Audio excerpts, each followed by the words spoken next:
हां बोल ना सरिता. काय विचारायचं बाई, नवऱ्याचं लव्ह मॅरेज करून तर नुसता पश्चाताप झाला. नसतो केलो तर बरं झालं असतं, आईबाबाचं ऐकलो असतो बरं झालं असतं. माझ्या डोक्यात किडे चिरले तर किडे, म्हणून मी लव्ह मॅरेज करून बसलो. मी जिद्द धरून बसलो होतो, नाही बाई हो मला हाच नवरा पाहिजे, हाच नवरा पाहिजे. काय बाई नशीब माझं, फुटकं नशीब. आईबाबाच्या घरी चांगली 9 वाजता झोपून उठायचो, आज 4 वाजताच उठा लागते. हे पोरं 2-2 पोराचं नुसतं संडास सूस काढावं लागते, संडास साफ करावं लागते, गाय ढोरच करावं लागते. नको ग, माझ्या लई डोक्याला ताप चाललो मॅच करून. दुसऱ्याची पोरीचं पाहतो तर माझ्या जीवाला कसं तरी होते, पश्चाताप होते.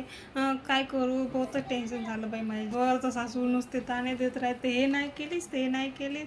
नवऱ्याची वेगळी किटकिट, या पोराची वेगळी किटकिट. नुसतं जीव कंटाळून गेला बाई माझा. काय करू नको करू माय, तू तरी लव्ह मॅरेज अरेंज मॅरेजच कर.